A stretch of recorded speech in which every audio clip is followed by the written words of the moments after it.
गणेश शारदा गुरुभ्यो नमः।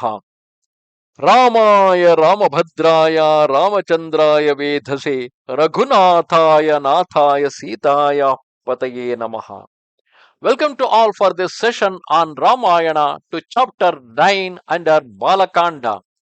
In the previous chapter, we have seen King Dasharatha expressing his desire to perform a Ashwamedha Yagna with the intention to get a son who would be heir to the throne to continue his lineage.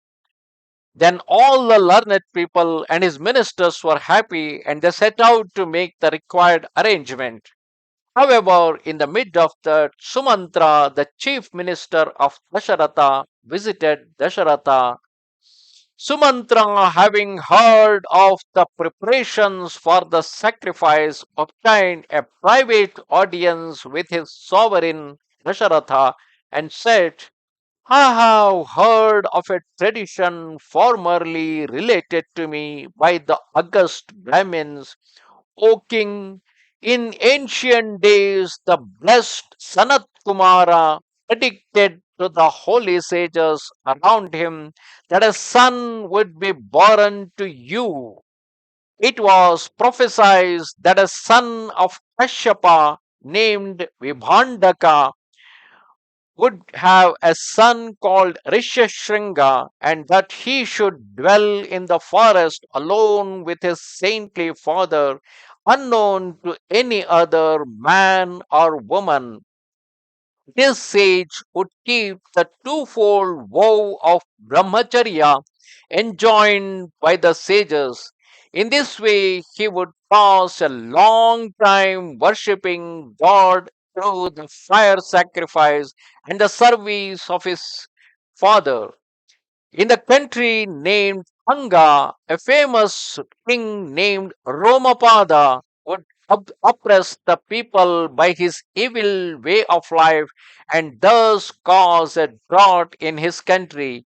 On account of this, the king would suffer great affliction, and summoning the Brahmins, he would say to them, O wise men, acquainted as you are with the customs of the world and also the divine laws, tell me what ritual of purification and repentance I can adopt, expiate my evil deeds, which have brought about this drought in my country. Then the Brahmins learned in the Veda would answer the king thus, O king, exert yourself by every means to bring the son of the sage Vibhandaka here. Having with due reverence conveyed him all this, they confer your and bring the son of sage Vibhandaka here, and at the same time offer your daughter Shanta on him in marriage, so that Rishyasringa will going to stay in this country, which will bring the welfare of this country and remove the drought.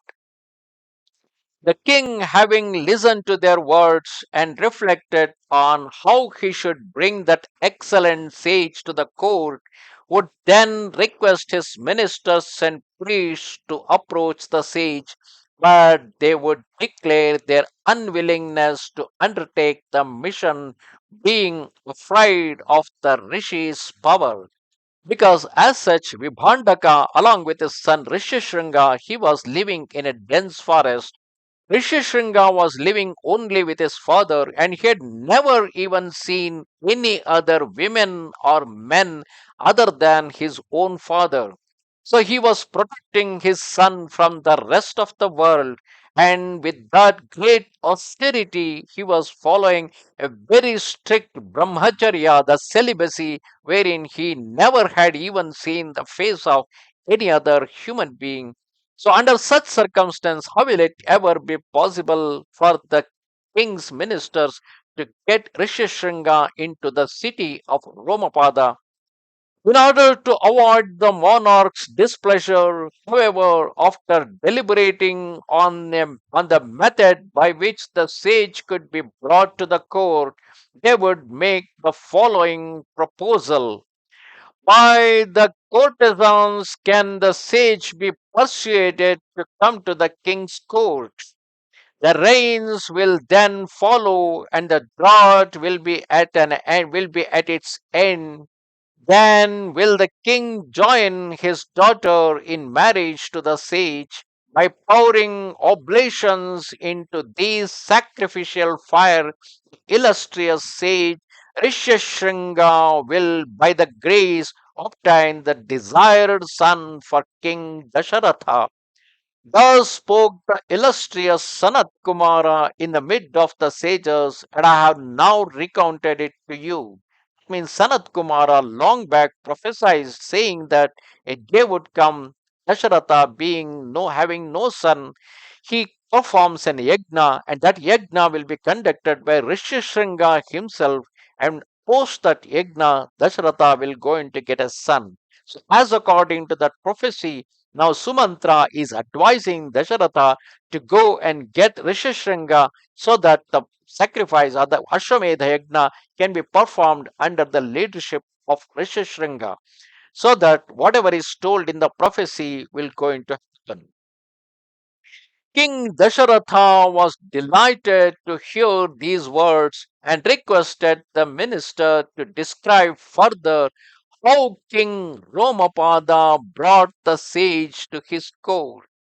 Thus ended chapter 9 of the chapter 9 under the Bala Kanda of Ramayana, in which the chief minister Sumantra approached the king Dasharatha and told him about a prophecy that was told long back by Sanat Kumara to all the sages, that in future, in the Treta Yuga, a king named Dasharatha ruling Ayodhya will be having no son, and then he perform an Ashwamedha Yagna under the leadership of Rishyasringa, and he get a child. So King Dasharatha is following the same prophecy now.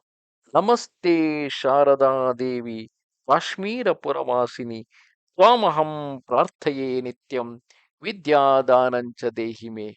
Goodbye.